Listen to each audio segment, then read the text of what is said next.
Sedaya titah halus, titah gaib ingkang lenggah mapan wonten Ardi Merapi menika kula ngaturaken pisungsung rupi Sekar Setaman, Sekararum Gondoarum, kinantenan gantal kinang dadi pinangka raos paseduluran kula dumateng sagung titah halus, dumateng sagung titah gaib. Sedaya titah wonten ing Merapi kula mangertos dene sedaya titah halus, titah gaib, sedulur-sedulur gaib wonten ing tlatah Merapi badhe kagungan damel pramila kula nderek, pramila kula tumut mangayu bagya.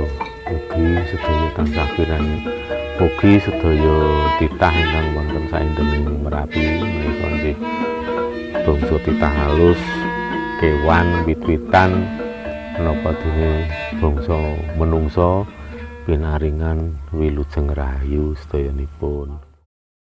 Ini sedulur-sedulur ya, kita di sini sekarang ini berada di kaki Gunung Merapi. Sebenarnya ini bukan kaki lagi, ini sudah mulut. Nah itu kan mulut Merapi itu. Jadi ini lebih ke arah dada atau leher Merapi. Kita berada di sini dalam rangka ya kita boleh diibaratkan sebagai ya kita ini salah satu cara kita sebagai bangsa manusia untuk mengayu bagyo. Sebagai bangsa manusia kita harus tetap menjaga paseduluran, persaudaraan dengan seluruh makhluk, termasuk semua makhluk atau entitas gaib apapun itu bentuknya. Kalau kita selalu menjaga paseduluran itu ya kita akhirnya selaras harmonis dengan alam. Jadi kalau ada apa-apa mara bahaya yang datang dari alam, kita selalu mendapatkan sinyal-sinyal untuk punya kesempatan menyelamatkan diri. Jadi seperti itu ya, karena ibaratnya kalau alam bergerak, fenomena alam entah itu berupa letusan gunung, kemudian ada gempa bumi, tsunami, tanah longsor, banjir, itu sebenarnya mekanisme bagaimana alam ini menata sistem keseimbangannya yang sudah tidak balance. Kemudian ada peristiwa-peristiwa seperti itu, akhirnya nanti akan kembali tertata lagi. Sebagai contoh misalnya letusan Gunung Merapi tahun 2010 yang meluluh lantakkan kawasan di sini sampai ke bawah itu. Ini kita posisi berada di 3,9 km dari kawah Merapi, jadi kita masih di kawasan yang diperbolehkan. Kalau sudah di atas sedikit di situ, itu sudah masuk ke zona 3 km atau ring 3 km dari kawah, itu tidak boleh. Nah dulu ini yang mau saya ceritakan itu, dulu pemukiman itu kan sudah makin ke atas ya, mendekati ke kawah Merapi dan melalui jalur-jalur aliran lahar panas, awan panas maupun lahar dingin saat terjadi musim hujan. Itu kan sama aja antara manusia dengan alam itu ada satu persinggungan atau satu benturan. Karena kalau dalam hukum alam jadi ada falsafah tentang gunung spiritual yang dipahami oleh orang Jawa. Jadi begini, semakin tinggi dataran, semakin tinggi ke arah gunung itu entitas gaibnya juga semakin tinggi. Level dan kemampuan, kekuatan, kesaktiannya itu juga semakin tinggi. Makanya semakin ke arah pucuk gunung itu tidak diketemukan adanya hantu-hantu yang berjenis jin priprayangan, setan begasan, itu sudah nggak ada lagi. Yang ada itu ya entitas gaib yang kesaktiannya atau kemampuannya tinggi sekali sesuai dengan level kedekatan menuju ke kawah. Jadi itu sebagai indikator atau indikasi semakin ke puncak, semakin ke atas itu semua makhluk gaib, titah alus itu semakin tinggi level derajatnya, termasuk juga kemampuan atau kesaktian. Jadi kalau kita itu sebagai orang yang mencintai gunung, yang suka mendaki gunung, itu harus tahu adanya etika seperti itu, agar supaya ketika kita menuju ke puncak gunung itu tetap selalu dijaga etika kita, kesopan santun kita, apa yang kita ucapkan melalui mulut, kemudian perilaku, tingkah laku kita juga harus tetap selalu dijaga kesantunan, etika.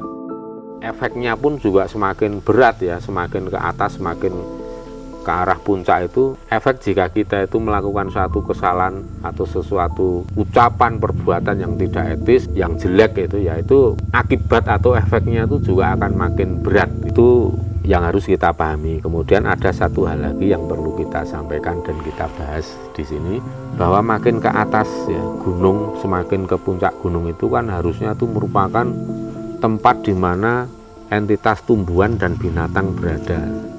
Jadi jauh dari habitat manusia. Disinilah tempat habitat para binatang, para tumbuhan, termasuk juga entitas lelembut atau makhluk halus. Nah, kalau manusia itu habitatnya itu di bawah jauh dari kawah, itu kemudian merangsek ke atas, itu sebenarnya sudah menyalahi sistem atau tata keseimbangan alam. Makanya ketika terjadi risiko bencana itu ya bangsa manusia lah yang paling banyak tertimpa musibah atau tertimpa bencana, banyak korban jiwa. Sedangkan kita bisa melihat kalau terjadi gunung meletus itu ada enggak binatang atau hewan yang menjadi korban, dalam hal ini binatang atau hewan liar. Ada enggak misalnya kayak burung-burung liar, kemudian ular, harimau, kera, itu kan setiap kali ada kejadian gunung meletus itu kan tidak diketemukan jasad atau mayat binatang-binatang, itu kan nggak ada. Karena apa? Binatang itu sudah tahu, lebih peka dari manusia. Karena binatang ini tetap hidup dengan cara yang alami. Kehidupan yang alami, yang natural itu dekat sekali dengan alam. Makanya para binatang lelembut itu tahu kapan gunung mau meletus, kapan harus meninggalkan atau menjauhi gunung ya. Itu tapi sebagai bangsa manusia sendiri kadang gablek, kadang tidak mau mengolah spiritual, kadang tidak mau mengolah rasa. Ya akibatnya apa? Manusia yang menjadi makhluk yang paling tidak peka, bahkan kepekaannya itu kalah dengan bangsa binatang. Makanya sampai kalau ada gunung mau meletus itu justru yang dijadikan acuan atau menjadi guru bagi bangsa manusia itu justru ulah perilaku para binatang.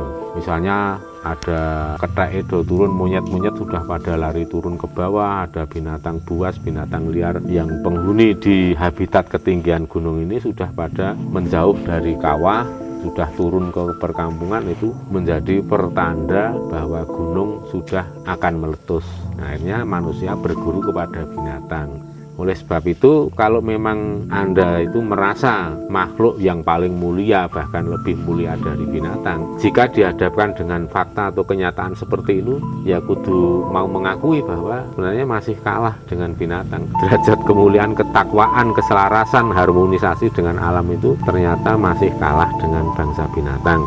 Oleh sebab itu, jika terjadi gunung meletus yang kemudian meluluh lantakkan desa-desa sampai ke arah pemukiman, jadi ke arah pemukiman penduduk ya. Misalnya ada letusan, kemudian mengalir lewat sungai, kemudian awan panas pedus gembel menyapu sekitar pemukiman penduduk. Nah, jangan disalahkan gunungnya, jangan disalahkan Tuhan ya. Wah, ini musibah cobaan dari Tuhan, jangan.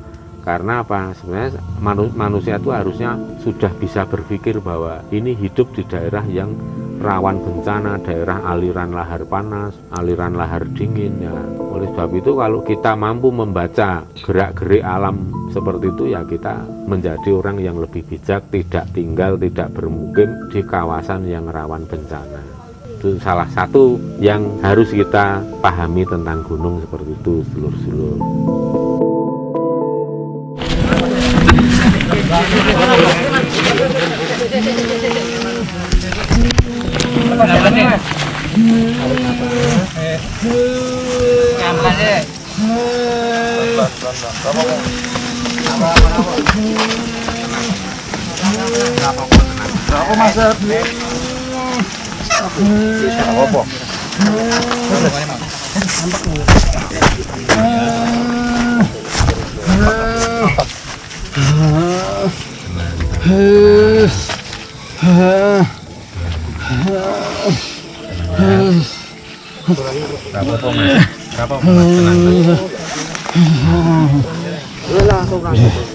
Ya, tenang wis iso wis.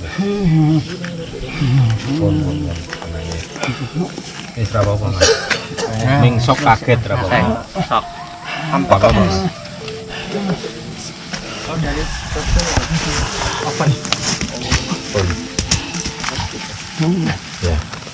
Anu, bawa minum enggak?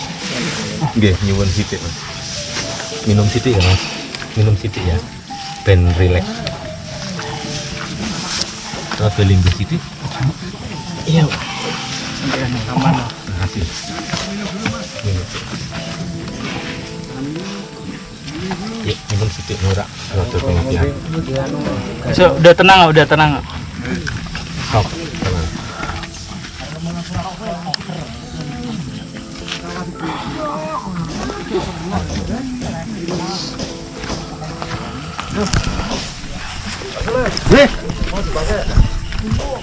Mas, ada yang pakai sedikit. Enggak apa-apa.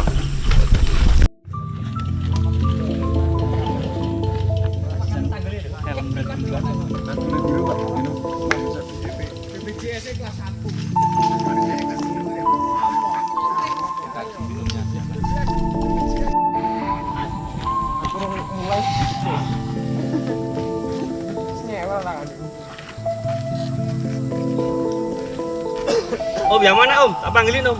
Dah.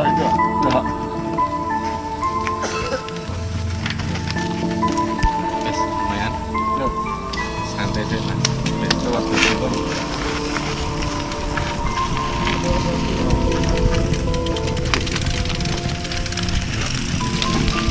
Tangannya gini. Udah apa-apa. Pelan-pelan sih. Kiri.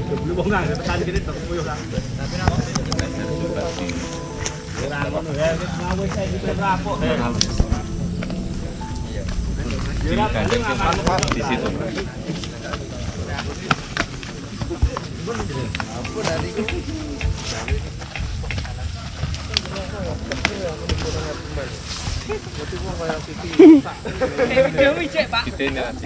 Itu udah dibawa ke atas.